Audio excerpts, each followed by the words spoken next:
Well, graduating seniors, we probably couldn't have a more perfect set of readings today as we get ready to launch you out into the world. It goes without saying that the transition that you're going to go through now is going to be the most important transition, most important change that you've gone through up to this point in time in your life. Okay? And hopefully there'll be other ones, but this is the biggest one now. And so, as you probably are sick of people saying to you, you're leaving the safety and the comfort of your family and your friends, and you're moving on to new things. But one of the reasons that we celebrate this important kind of transition time is because it's a reminder that we're never supposed to kind of stay where we're at. You know, I like, for example, the pictures in the back. Your little baby pictures. If you haven't seen them in the lobby, take a look. I mean, you know, people like Logan and Zach were actually little once. It's amazing. And when you look at that, though, we realize that for things to be alive, they need to change. Things need to keep moving on. And so your parents are at the same time really happy for you, like, oh my God, finally. And then there's the other side of that, which is, oh my God, they're leaving. You may know that someday if you're a parent. But these readings are great ones for us because they give us, I think, three really basic things to be thinking about. The first one is this. In the early church, we hear that there was a lot of great things going on, but there was persecution.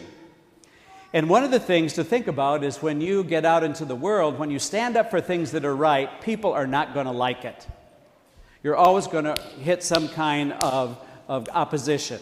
Okay? So if you are standing for what's right, if you're standing up trying to do the right thing, it's not going to be a popular thing to do. It happened in the early church, it's happened all the way up to 2019, and it's going to happen when it goes far beyond.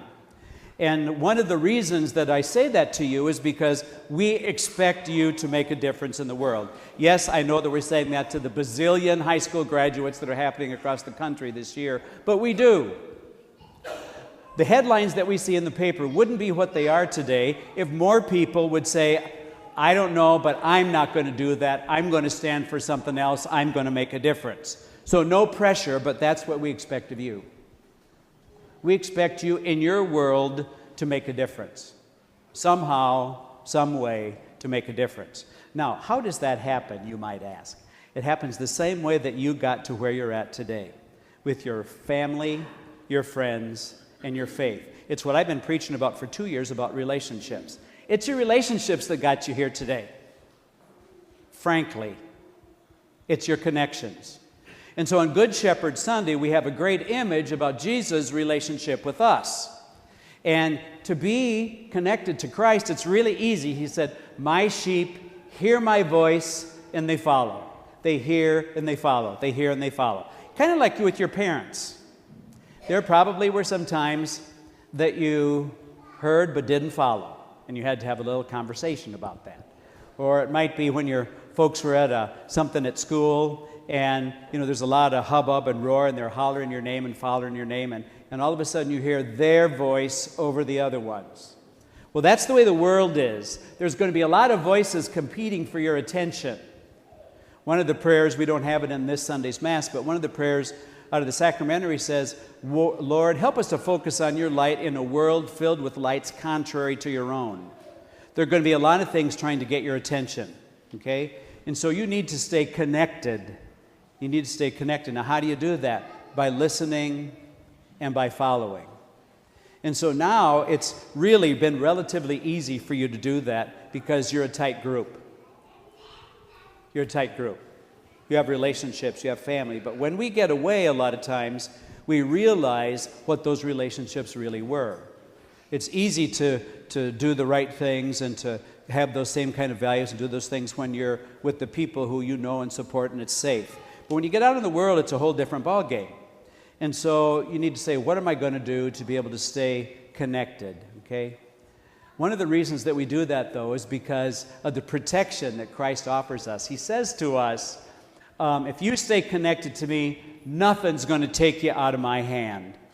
Now, the world's got a lot of challenging things going on. The world's not a bad place, but it's a challenging place. And the scriptures tell us today that if you stay connected to me, nobody's going to snatch you away from me. Nobody. But it's always our free will whether or not we're going to stay connected. So how do we keep those relationships strong? Well, it's how we are with each other. Wherever you go, you will make a difference by how you treat people, how you respect people, how you share with people, how you encourage people, sometimes even how you kind of say, come on, you know better than that. That's what the relationships are. We live in a world nowadays where a lot of people want to say, not my circus, not my monkeys. You know, we don't like to get involved, and that's really why things go south in a hurry. The people, I suspect, the people who are most important to you in your high school time are the people who have not let you be a meathead. Even girls can be meatheads, right? Who've said, what are you thinking? Get your head out of the glove compartment, you know? I didn't mean you, Logan. I meant Bo, yeah. Those are the people who care about us. That's the kind of relationship. That's why we use Christ as our example. So he loves us enough to tell us the truth and to be someone who stands up with us and for us. Now, we've had a lot of good classes come through. There's been a lot of things that your class has been very singular about, and we really celebrate that today. But we don't want that to stop here. We spent 40 days of Lent talking about going beyond. Well, now's your time. You are going beyond this phase of your life, beyond the things that have brought you up this far, and we expect nothing less than what we've seen so far. Continue to make a difference in the lives of other people, to continue to be concerned about others, to continue to be people who support and challenge and care for others. That's why we're happy to gather with you to celebrate on a day like this. And so, no pressure, but yes, pressure. Not just from us, but from the Lord Jesus himself, who expects you to make a difference in the world. So as we continue to pray today, we ask God to continue to bless you, to really well up in you a sense of gratitude for all the people who've helped you to be who you are today. They will not leave you abandoned now. You can always come back here. You can always be around these people. We will always support you. But now in turn, you need to go beyond that with yourselves and be that kind of support and that kind of care for others. We ask God to continue to bring to fruition the good work that he began with you on the day of your baptism.